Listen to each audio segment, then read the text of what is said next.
Hola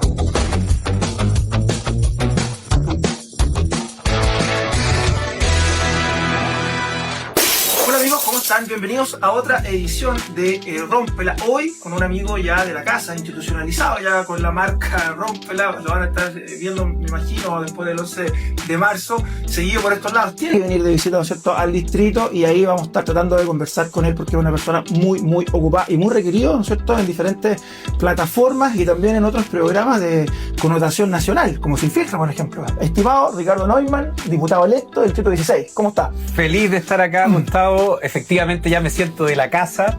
Espero que sean muchas más las invitaciones que tú me hagas, entendiendo que ya la pega propiamente tal de diputado parte el 11 de marzo y no es solamente venir de visita al distrito, hay que estar en el distrito. No, sí, claro. Y estar presente en el distrito implica también estar presente en los medios del distrito, y en esos medios no solamente los medios tradicionales como el diario, la radio, sí, sino que en medios como este que yo, tú sabes que agradezco y valoro mucho, así que muchas gracias por la invitación. Sí. Vale también hacer ahí, reforzar un poco esa idea. Siempre has tenido una muy buena disposición con nosotros, que eso también se agradece, sobre todo con un medio que es incipiente, chiquitito. Ricardo, oye, nos sorprendiste a todos con tu publicidad del 69. Había personas, señoras, vecinas que me decían, pero ¿cómo? No te puedo dejar de preguntar, ¿te gusta el 69? Me gusta el 69. Bueno, esa era la pregunta que hacía justamente en ese spot. Sí, ¿no?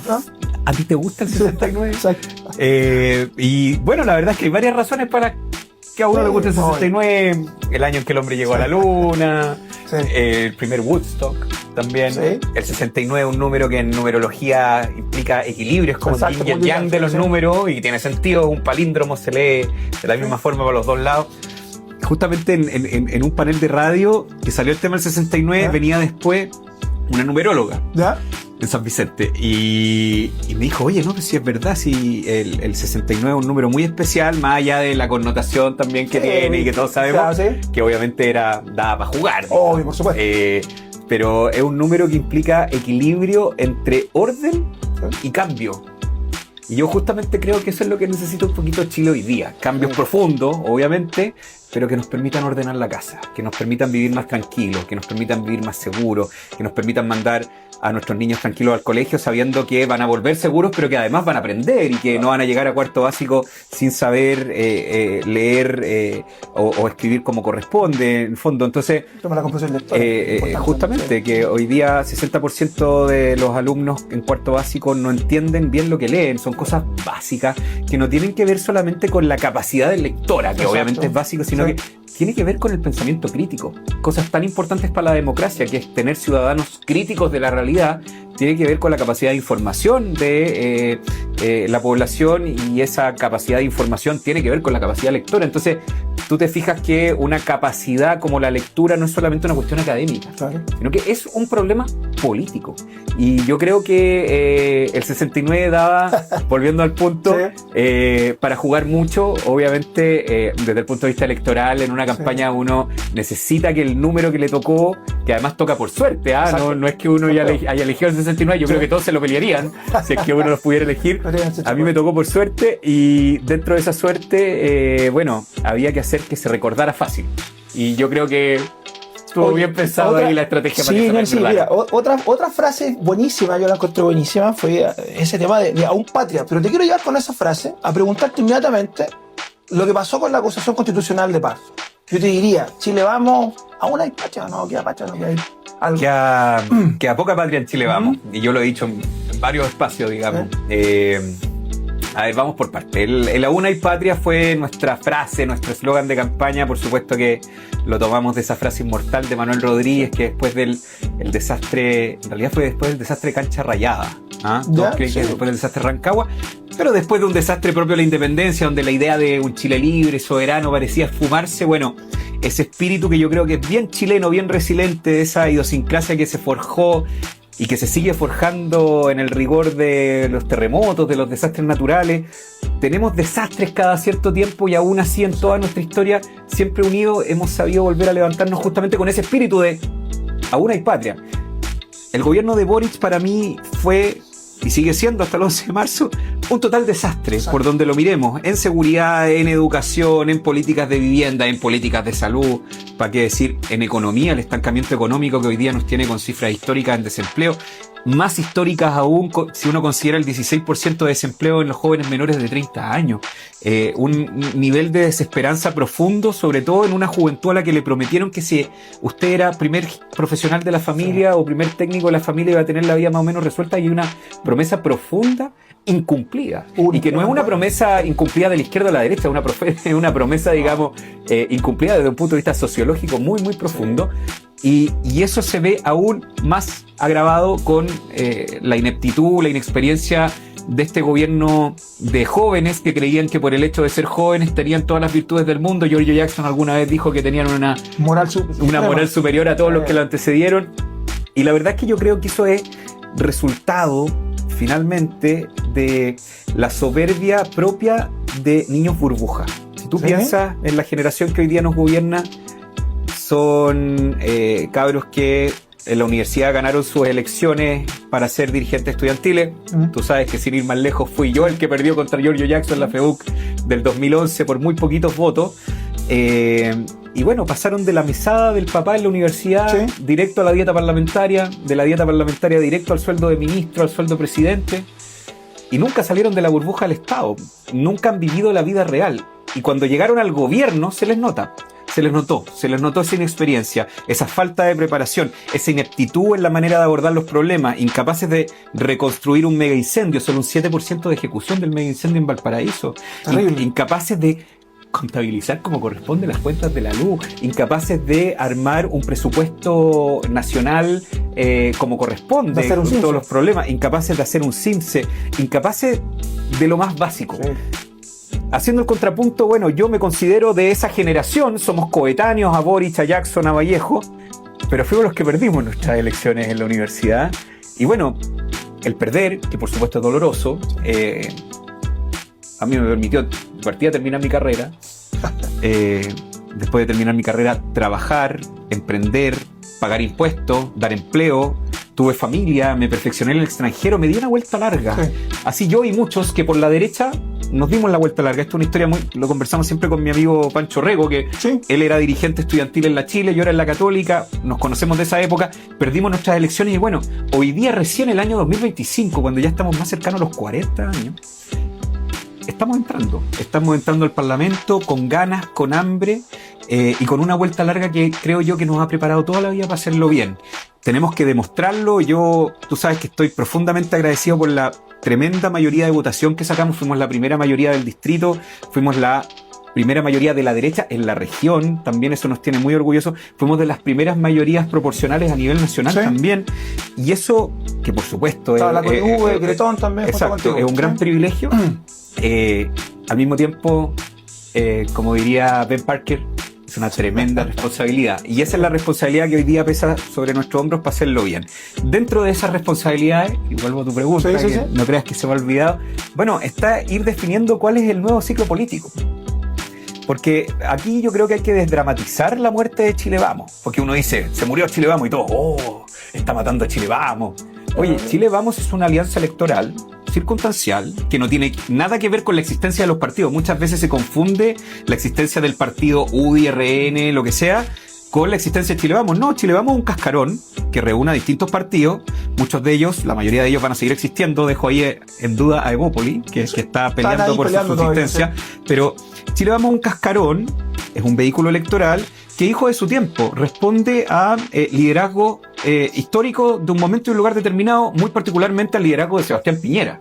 Y Chile Vamos hizo grandes cosas, ligada por supuesto al liderazgo de Sebastián Piñera. Hoy día estamos en otro ciclo político. Después del estallido, 2 procesos constituyentes, el tremendo mal gobierno de Gabriel Boric, con, espero yo, un triunfo inminente y ojalá muy consistente de José Antonio Kast como próximo presidente de la República. Bueno, es natural que se reordene el naipe político y dentro de ese reordenamiento, manteniendo la identidad de nuestros partidos, tú sabes que yo soy orgullosamente gremialista y por eso milito en la Unión Demócrata Independiente. Bueno, ¿cómo ese partido se encuentra hoy día en otro marco de alianzas políticas?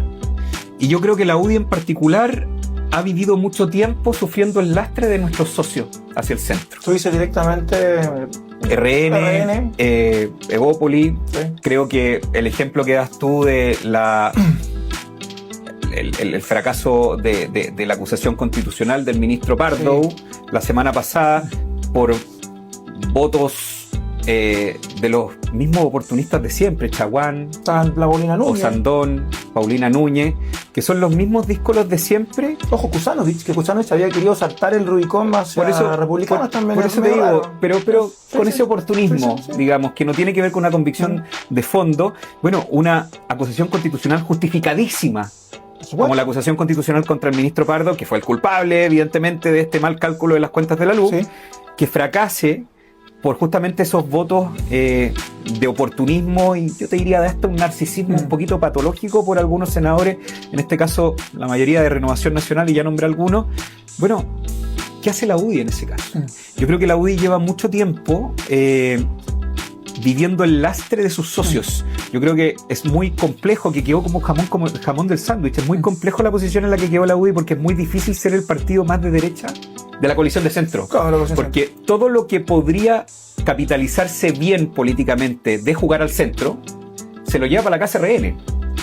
El jugar al centro, lo positivo, se lo lleva para la casa el que está más hacia el centro.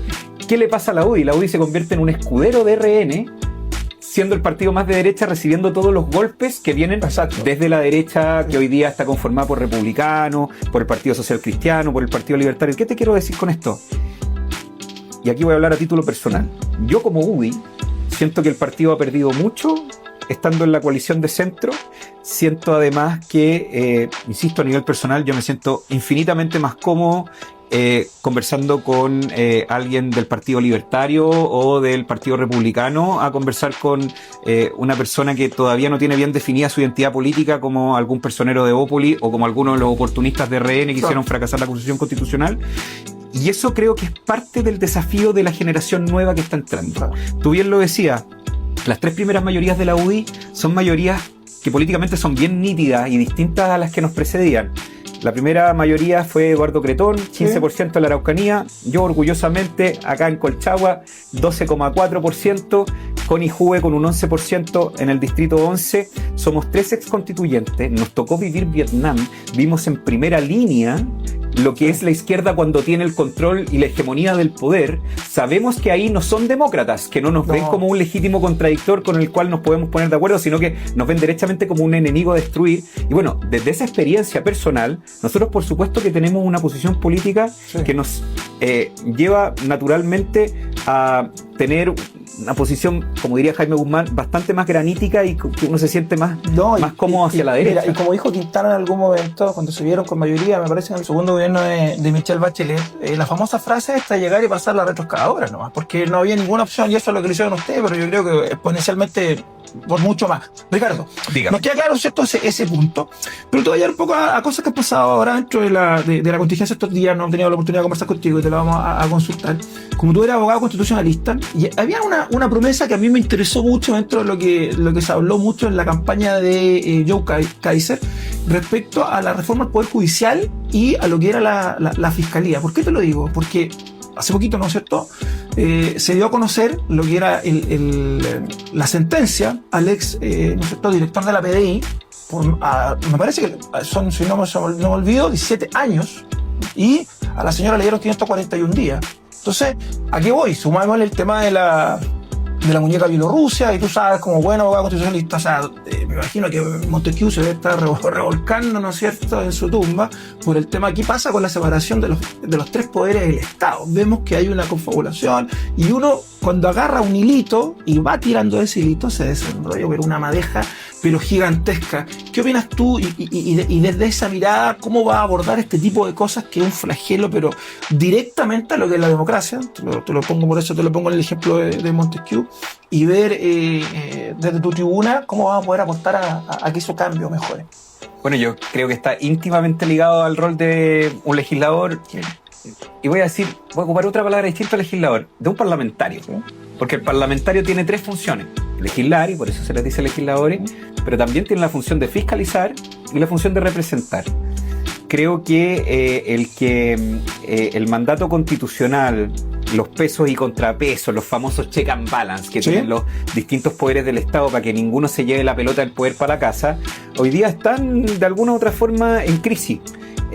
Lo vemos con los escándalos en el Poder Judicial, lo vemos con la manera en que en algún momento bajo el gobierno de Piñera, algunos parlamentarios hablaban de un parlamentarismo de facto, sin respetar el poder ejecutivo. Lo vemos con un poder ejecutivo hoy día con Gabriel Boric, que no es capaz ni siquiera de presentarle al Congreso en este acto, que yo te diría que es el acto más claro de pesos y contrapesos institucionales, cuando el Ejecutivo le presenta el presupuesto de la Nación al Legislativo, cuando los números ni siquiera cuadran. Entonces, ¿de qué equilibrio, de qué relación sana y virtuosa entre poderes estamos hablando cuando el Ejecutivo ni siquiera le presenta los números correctos al Legislativo en algo tan básico y tan sensible como la discusión del presupuesto nacional? Y ahí es donde, por supuesto, la ley es importante. Yo en mi campaña me hacía parte de la necesidad de las reformas profundas al Poder Judicial, un apoyo importante al Ministerio Público, que hoy día está totalmente sobrepasado, y también obviamente a las policías. Y cuando uno habla del apoyo a los policías, claro, lo primero que piensa es en el apoyo evidente de recursos, materiales, tecnologías, que es que habla a nuestros carabineros, a la PDI, pero también tiene que ver con un nivel y un estándar de exigencia para que estas cosas dejen de pasar.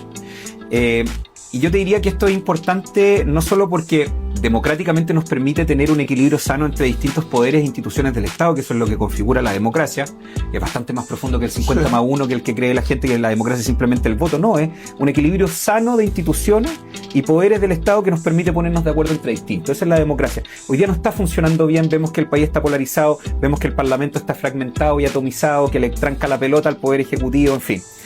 Yo te diría que aquí la clave está en, desde el Parlamento, lo que uno puede hacer las reformas necesarias para reformar el Poder Judicial, para sacar adelante la reforma procesal civil que lleva tantos años dormida, para también hacer una reforma profunda al sistema procesal penal, que hoy día es profundamente garantista, para hacer una reforma política que le permita al Congreso no vivir tan atrincherados como estamos hoy día, con esta atomización profunda que nos dejó Michelle Bachelet II cuando se eliminó el sistema binominal. En fin, todas estas cosas escapan un poco de la conversación que siempre se tiene en política, que por supuesto y por razones muy entendibles se enfoca en las urgencias: seguridad, salud, educación, vivienda, economía, empleo, en fin. Pero es que todas esas urgencias necesitan tener un marco de conducción política, y hoy día ese marco está en crisis. Nuestro sistema político está atomizado, el equilibrio de los poderes del Estado no está funcionando bien. Vemos no solamente hechos escandalosos como el que tú me cuentas de la PDI, sino que vemos derechamente incluso a veces casos de narcotráfico que están empezando a afectar instituciones como las Fuerzas Armadas. Y ahí es donde yo digo que hay un antes y un después en las democracias. Porque hoy día estamos mal, pero podemos volver a levantarnos. Todavía no estamos haciendo agua en lo institucional, pero solo va a terminar la idea. Hay un punto en donde, si el narco empieza a tomarse las instituciones, ya hemos visto algunos casos en las Fuerzas Armadas, incluso en la misma PDI, hay un punto en donde después el narco empieza a elegir parlamentarios, empieza a instalar alcaldes, empieza a estar la plata del narcotráfico metida intrínsecamente en las instituciones, incluso en aquellas instituciones que nos cuidan. Bueno, entonces, ¿quién nos cuida? Y ese es el punto, creo yo, de no retorno, al que Chile todavía no ha llegado, pero que estamos muy cerca de llegar, y que a mí me hace, y yo lo digo mucho últimamente, ahora que estamos en segunda vuelta presidencial, decir fuerte y claro la necesidad y la urgencia absoluta de que José Antonio Kast sea el próximo presidente de Chile. Porque si es que tenemos 4 años de continuidad a lo que ha sido Boric, más encima recargado por una candidata que es del Partido Comunista, te aseguro que ese punto de inflexión, ese punto de no retorno, lo pasamos en el próximo gobierno. Por eso es tan importante que José Antonio Kast sea el próximo presidente de Chile, porque creo yo que estas reformas que tienden a equilibrar el sistema institucional se pueden hacer de mucho mejor manera que con la dirección de una candidata comunista que, como tal, cree que la democracia finalmente es un vehículo para hacerse el poder y después no devolverlo nunca más. Ricardo, sí, mira, tú me hiciste recordar, cuando hablaste del tema de los narcos, ves lo que está pasando en la contingencia en México. Tú sabes que ahí ya se pasó el punto. Ahí se pasó el punto de no retorno. Y también hay una pregunta que es muy válida y se desprende un poco de lo que estamos conversando acá. Cuando Bukele emplaza y dice, y le pregunta a los mexicanos, ¿ustedes realmente están viviendo en una democracia? Porque tú eliges a un representante y si al narco no le gusta, lo liquida. Entonces, ¿cómo habéis visto en eso? Tú dices que quizás ese es un punto ya extremo, que ojalá en nuestro país nunca llegue a ese nivel. Y lo otro también, que te quiero llevar, porque en realidad son varios temas que hay, pero el tiempo es muy acotado. Sobre el tema también que solamente con saber que la encuesta es muy posible, excepto que pase alguna cosa sacada como The Stranger Things, José Antonio Kast va a ser el próximo presidente, solamente con ver que ya va a pasar eso inminentemente, y el llamado que hizo, o la advertencia que hizo José Antonio respecto al tema de los migrantes que no estaban regularizados en Chile y que tampoco habían entrado, digamos, con papel en mano, como uno entra a cualquier parte o a cualquier país desarrollado que a muchas personas les gustaría llegar a vivir. Entonces, se está produciendo un efecto contrario al efecto llamada que se había generado en algún momento, que lo dice mucho la gente de izquierda, que Piñera llamó el famoso cuputazo. Y ahora que se está dando una cosa inversa y ni siquiera José Antonio es presidente de la República. Entonces eso también te deja ver la inoperancia. Ya lo dijimos, bastante tú te explayaste en ese sentido, en nombrar todas las falencias, y créeme que te faltaron un montón de este gobierno. Y tienes ese tema de migración que de verdad ellos lo han tomado, pero con una liviandad, lo han tomado como con una soltura de cuerpo. Inclusive hay periodistas que se dan el lujo de ir a la frontera a justificar e inclusive dar mensajes. Casi que arengar. Exacto. O sea, actuando como lo hizo esa persona, Rafael Cava, en algún momento, mucho en la primera línea. Digámoslo, como un salto. Ketchup. Sí, por supuesto. Dijo sí. Que lo atacaba. Sí, por especial. Mientras decía que en Paquedad no había centro de tortura. Claro, sí, pues justo a la Gachi Sánchez. Exactamente. Sí. Bueno, ahí donde tú te das cuenta el espíritu democrático de los que se dicen demócratas. Y dónde está el extremismo, porque a ellos les encanta hablar de la izquierda y la extrema derecha, o de la izquierda y la ultraderecha, pero en la izquierda hay una comunista, digamos. O sea, claro, ahí tú te das cuenta este tema de la batalla cultural, que yo creo que Chile de alguna manera igual ya está más preparado para identificar. Ya ha vivido mentiras tan evidentes y tan burdas como el ketchup en la polera, como el centro de tortura, que yo creo que a los chilenos ya no nos hacen tontos tan fácil. Aún así hay que estar siempre alerta, hay que estar obviamente siempre dando la batalla cultural, y a propósito de eso hay que estar muy presente en los medios. Yo estuve el domingo en Estado Nacional, en TVN, y se habló de este tema, y en vivo entrevistaron a Diego Paco, que es el gobernador de la región de Arica y Parinacota. Y Diego decía que además es de derecha, digamos, es una persona que apoya desde la primera vuelta a José Antonio Kast, en fin. Decía, mira, ahora están haciendo puros fuegos artificiales. Mandaron al subsecretario del Interior y al subsecretario de Seguridad a abordar la situación. Y la verdad es que cuando dijo eso yo me acordé de cuando a Camila Vallejo la disfrazaron de Barbara Blade o Lara Croft, de superheroína ahí con ese jockey, con esa pinta de arqueóloga tipo Indiana Jones femenino. Pero no llevó el desodorante. Cuando fueron a decirle a las víctimas del mega incendio en Valparaíso, no los dejaremos solos. Sí. Y casi a 2 años después nos damos cuenta que no han podido ni siquiera ejecutar un 7% de esa reconstrucción, que además tenía los fondos para reconstruirse. O sea, ni siquiera fueron capaces de ejecutar una reconstrucción que ya estaba financiada. Tú te das cuenta que este gobierno es un gobierno de fuegos artificiales. Y lo que pasa en el norte es lo mismo. Mandan con bombo y platillo a sus 2 subsecretarios del Interior y de Seguridad. A todo esto una división que yo todavía no entiendo. Es un acting. A propósito de esta amplificación artificial de la grasa estatal en el Ministerio de Seguridad y el Ministerio del Interior. En fin. Van con bombo y platillo, y Diego Paco decía, ¿y saben qué? Vinieron ayer, hicieron un par de puntos de prensa, y sigo esperando que me inviten, que me sienten en una mesa para que el gobernador de la región de Arica y Parinacota, para que me pregunten, para que yo ponerme a disposición, decía. Claro.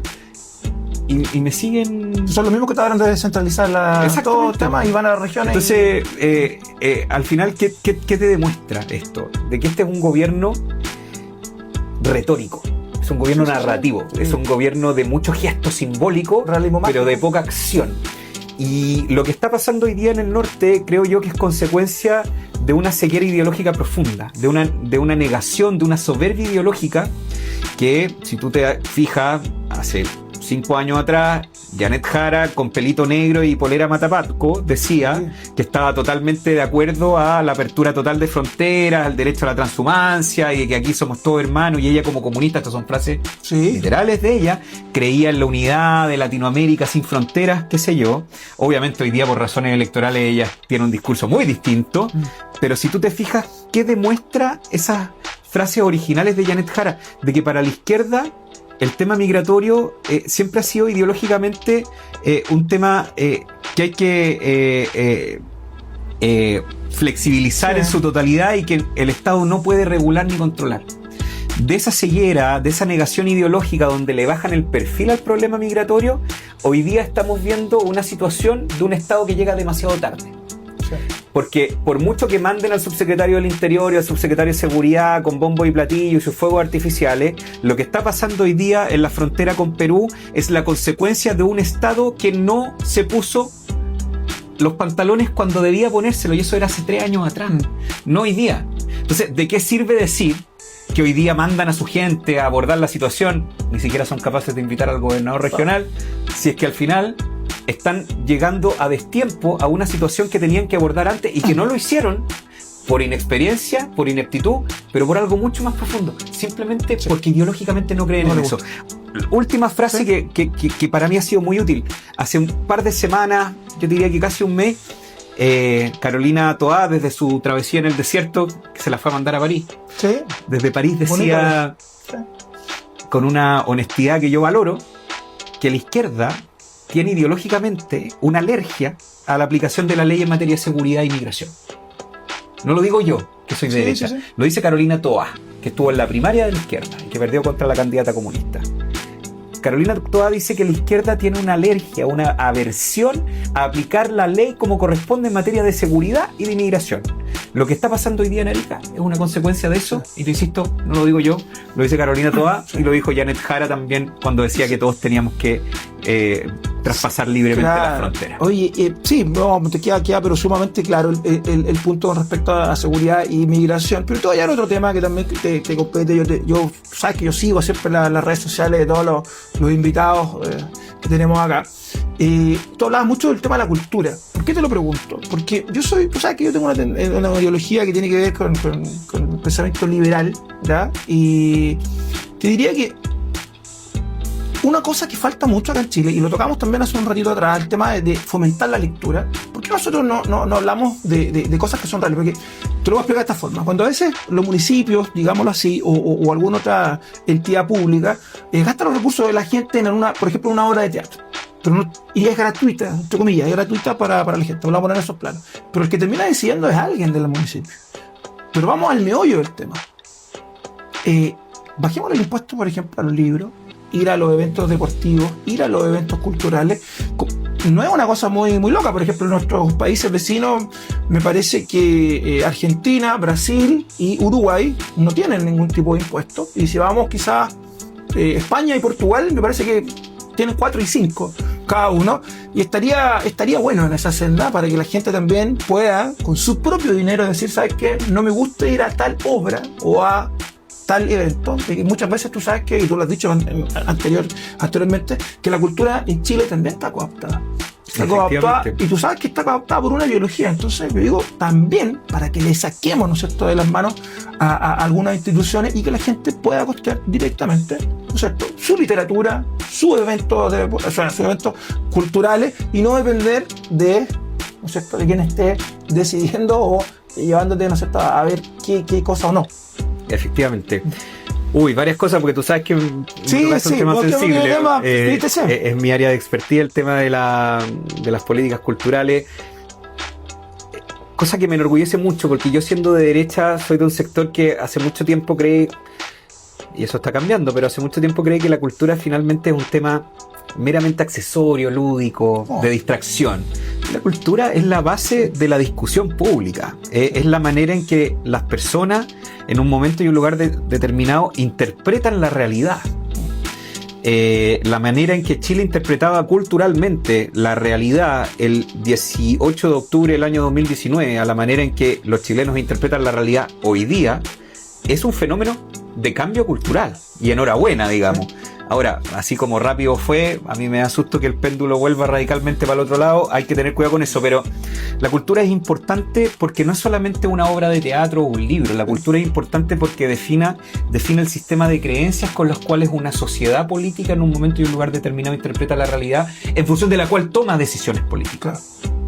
Por eso yo me he especializado en ese tema, porque creo que tiene una importancia fundamental en términos democráticos.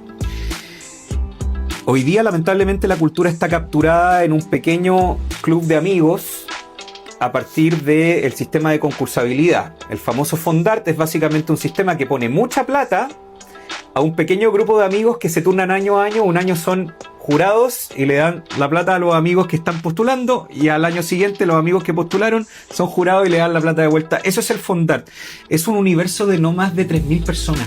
Y un círculo virtuoso entre ellos. Esas 3.000 personas, digámoslo así. Es un club de amigos, ¿sí? que además piensan todos más o menos parecidos desde el punto de vista ideológico, y con plata que es de todos los chilenos financian solamente una visión ideológica de la realidad. Exacto. Que yo estoy totalmente de acuerdo, ya que tú citabas a Montesquieu, a Rousseau, de que existan, por supuesto, toda esa diversidad, pero que no sea la única. Esa expresión, claro. ¿Qué es lo que creo yo? Yo creo que la cultura no debería ser objeto de subsidios directos, porque el subsidio directo es plata de todos los chilenos que se le pone inevitablemente vía concursal a un segmento pequeño de la población que finalmente termina capturando ideológicamente ese sistema de financiamiento. Yo creo que la cultura tiene que ser objeto de subsidios indirectos, que es lo que yo viví. Yo trabajé como abogado trabajando en un teatro en Broadway. ¿Sí? No es te doy plata para que tú hagas tu obra de teatro. Eso es un subsidio directo. ¿Ya? Y la plata se la dan a los mismos de siempre. El subsidio indirecto es te dejo de cobrar para que tú hagas tu obra de teatro. Entonces, en Estados Unidos, por ejemplo, no solamente a las entidades culturales no se les cobra el IVA, sino que no se les cobra sobre la entrada el IVA. Las donaciones que dan privados a proyectos culturales generan un crédito fiscal directo, o sea, me genera un ahorro directo de lo que yo doné, en fin. ¿Qué está haciendo el Estado ahí? No le está dando plata al pequeño grupo de amigos, al pequeño club de amigos, sino que a todas las expresiones culturales que quieran producir cultura les dice: yo no les voy a dar plata para que ustedes compitan, pero les voy a dejar de cobrar. El dejar de cobrar implica que haya competencia entre ellos. Exacto. Y que no se capture ese financiamiento público, y eso es muy sano. Dentro de eso, por supuesto, yo creo en los sistemas de exención tributaria más allá del IVA, total. ¿Ya? Porque eso impide, o sea, permite que el Estado apoye la cultura, pero sin decir este sí y este no. Exacto, eso es lo que... Y eso es lo importante. ¿Qué me pasa con el IVA? Por eso yo te digo, tiene que ser total y no puede ser segmentado, porque tú dices ya, bueno, hagamos una exención de IVA a los libros. Perfecto. ¿Y por qué a los pañales no? También puede ser. Ya, pues que ahí uno entra en una discusión circunstancial, arbitraria, de esto sí, esto no, y eso a la larga no es muy distinto al sistema de fijación de precios. Sí. Si tú lo piensas. Sí, no, yo más te diría, yo como buen liberal, te diría, por ejemplo, el permiso de circulación de los autos. Si tú vas a sacar carnet de identidad o pasaporte, te van a cobrar lo mismo que quizás una persona adinerada. Vamos a poner un ejemplo, cliché, Andrónico Luxi. ¿Cuánto paga por el carnet de identidad de Andrónico Luxi? Lo mismo que paga cualquier persona en su casa. Pero ¿por qué se graba el éxito, entre comillas, de una persona? Y si una persona se llega a comprar un McLaren y una persona tiene una Renauleta, si permiso de circulación te permite circular. O sea, te la pongo ahí, pues te dejo ahí, tú sabes que yo soy liberal en ese sentido. Y yo creo que esas cosas, al fin de cabo, terminan discriminando el éxito de a mí lo que me complica es dejar... ¿Te quise complementar con eso? No, es dejar al criterio de un burócrata, ¿sí? O incluso al criterio de un legislador, para que veas que yo soy tan profundamente desconfiado del poder, ¿sí? Que desconfío incluso en la facultad que hoy día yo tengo como diputado electo. Bueno, soy liberal también. Sí. Hay un principio de escepticismo frente al poder, que es uno de los principios básicos del liberalismo. Yo prefiero que no quede al arbitrio de un humano lo que se graba, lo que no se graba. Creo que tiene que ser total, porque si empezamos a decir los libros sí. Bueno, ¿por qué los pañales no? Claro. ¿Por qué los medicamentos no? Exacto. Y lo digo porque es una propuesta que me parece bien interesante, sí, que viene de las propuestas presidenciales de Parisi, sí, que justamente establecía un IVA diferenciado para los pañales y los medicamentos, Ricardo, tiene que ver también los medicamentos. Con una protección que existe quizás a la industria nacional, a los laboratorios de Chile sobre todo. Porque y ahí es donde, la Bayer te y ahí es donde yo te digo que quizás me estamos yendo en una bola demasiado liberal libertaria, pero lo que te quiero decir es que no hay mucha distinción en una política de IVA diferenciado a las políticas socialistas de fijación de precios. Porque cuando tú empiezas a eximir de IVA algunos productos y no otros, caes en el proteccionismo y caes finalmente en la manipulación del sistema de precios. Yo creo que el sistema de precios tiene que ser lo más libre posible. Y por eso, volviendo a la cultura, creo yo que más que el tema del IVA directo, porque ¿por qué los libros sí, las obras de teatro no? ¿Por qué a la obra de teatro sí, no a los pañales? Digamos, yo creo que tiene que haber subsidio indirecto. O sea, aquí toda expresión cultural, que ojo, cuando te digo expresión cultural, yo creo que dentro de ese paraguas, y esta es la dinámica que tienen los gringos con su 501c3, toda expresión religiosa no paga impuestos porque el Estado dice, mira, la espiritualidad es una expresión cultural deseable para la vida en comunidad. Y así como hay un ritual de ir a misa todos los domingos y el Estado no la va a grabar, bueno, hay un ritual de ir al teatro, por supuesto, cada cierto tiempo. Comparten la misma naturaleza, la cultura con la religión. Y en Estados Unidos, ni la cultura ni la religión pagan impuestos en absoluto, pero no se les da nada. No hay subsidio directo, sino que se deja de cobrar y se deja de percibir, porque eso permite finalmente la competencia. Y hay competencia entre iglesias, hay competencias entre teatro, y eso me parece que es virtuoso, porque asigna el valor dependiendo de las preferencias del mercado, que somos las personas, en vez de que haya un burócrata decidiendo a esta expresión cultural yo le voy a dar más fichas que a esta otra, que es lo que me parece que es peligroso, incluso aunque sea yo el que sea el que... Por supuesto, es un tema interesante, podemos convenir. Me tocaste la... Sí, no, pero podemos convenir mi tesis es que es tan fibra No, está bien. Es tan sensible la fibra que me tocaste, que mi tesis o sea, yo estudié en Columbia, mi tesis en Columbia, en Nueva York, fue de esto. Oye, buenísimo. Fue el sistema de financiamiento de la cultura a través de subsidios indirectos. Me va a poder decir y contar un poco más de eso, pero tú sabes que acá el tiempo... Sí, y por eso me pongo la tela, perdón. Pero no, está bueno, buenísimo, yo te estaba escuchando con mucha atención. Pero para poder redondear un poco, te digo, yo creo que lo primordial acá es que la gente tenga acceso y tenga mayor facilidad a que pueda, ¿cierto?, ir a diferentes eventos y ellos también empaparse de todas maneras en los temas culturales y no dejarlos como se piensa. Pero el acceso te lo da el mercado, no el subsidio. Porque cuando tú tienes un mercado cultural competitivo, porque en vez de regalarle las fichas a todos les permites competir en igualdad de condiciones con el incentivo de no cobrar impuestos, el precio al acceso a la cultura baja, pero baja por oferta-demanda, no baja porque un burócrata lo define.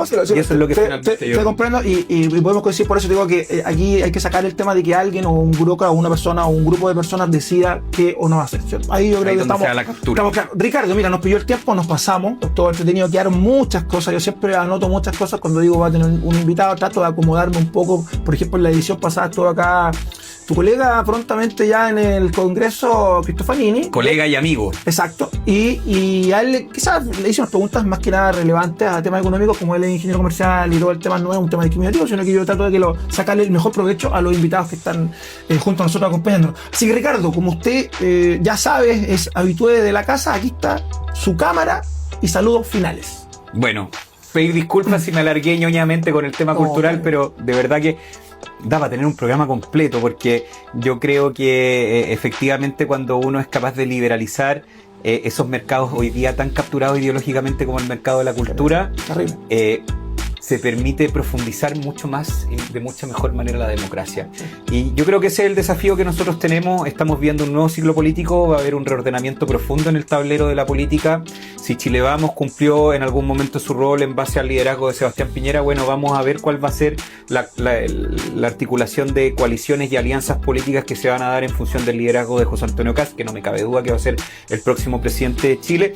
Y aprovechando que queda una semanita para la segunda vuelta, voten, no solo porque el voto es obligatorio, sino que porque nos estamos jugando justamente esa, creo yo, última oportunidad que nos da la democracia para evitar el punto de no retorno.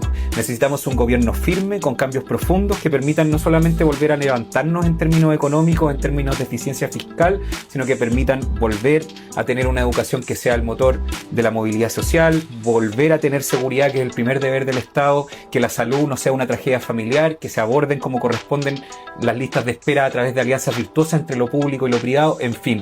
Eso es lo que está hoy día en juego, eso es lo que se vota el 14 de diciembre.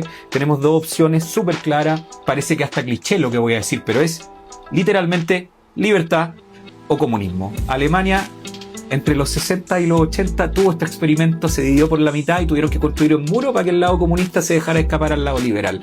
Nosotros tenemos la misma elección, aprendamos de la historia, no nos caigamos, y no solamente basta con que José Antonio Kast gane con un 50% más uno, la izquierda ya ha advertido que le va a hacer la vida imposible desde el Congreso y desde la calle. Desde el Congreso vamos a estar nosotros ahí firmes, así como estuvimos en la Convención Constitucional, pero para que la calle no se desborde como la izquierda ya nos ha demostrado que puede hacerlo, necesitamos que José Antonio Kast gane con una mayoría que le dé una legitimidad popular tan grande que permita navegar bien incluso con esos intentos insurreccionales que estoy seguro que la izquierda va a tratar de intentar. José Antonio Kast, espero que yo gane con una mayoría lo más parecida posible a lo que fue el rechazo al mamarracho constitucional del 4 de septiembre. Ojalá sea al menos superior al 55%, y no solamente por una cuestión de golatría de ganar por harto, sino que se necesita esa legitimidad popular para demostrarle a los que quieren revolverla desde la calle que hoy día Chile quiere cambio, pero quiere orden y quiere paz. Ricardo, ¿qué más podría acotar yo a lo que tú acabas de decir? Te lo dijiste esto, no me dejaste ningún... No, me dejaste la... Yo le puedo decir nomás a la gente que tú tomaste el ejemplo de Alemania, te diría un ejemplo de 2025, esto sería votar Corea del Sur, Corea del Norte. ¿Dónde quiere vivir usted? ¿Dónde lo dejo? ¿Dónde lo llevo nomás en un viaje? ¿Dónde lo tiro? ¿En Corea del Sur o Corea del Norte? Usted sabrá. Además, lo otro, también decían las personas, como tú bien lo dices, esto son dos opciones, son dos ideas de sociedad, una sociedad que se basa, ¿no es cierto?, en la libertad, tanto de pensamiento, de cosas que nosotros, la mayoría de la generación de nosotros, inclusive gente mayor, está acostumbrada a vivir, y muchas personas que ven esto como un... A ver, yo siempre he dicho esto, que existe una muy buena publicidad o propaganda ha tenido el comunismo por años, y lamentablemente el capitalismo ha sido muy vapuleado. Es como la refutación que le hacen en algún momento en el libro Jason Brennan al libro de Cohen, de Socialism Why Not, ¿no es cierto? Entonces, es como que te digo, ¿por qué? Porque el socialismo siempre tiene esa cosa de que es la idea, la utopía. Abstracto. Exacto. Pero versus con la realidad. La realidad, o sea, y inclusive, en ese libro se lo recomiendo a la gente que lo vea, podemos ver lo que es realmente la utopía del socialismo. Así que realidad versus utopía, nada más que decir. Nos vemos y esperemos que la próxima edición sea una edición interesante, donde tengamos un nuevo presidente y estemos dando buenas noticias por la pantalla de Interactiva. Así que encantado, Ricardo, gustazo de haberte tenido acá. Feliz te doy de la estar mano. Gracias por el apoyo, y a la gente que estén atentos porque van a haber más sorpresas y esperen esos resultados que tanto les estoy diciendo. Que estén muy bien. Chao, chao. Chao, chao.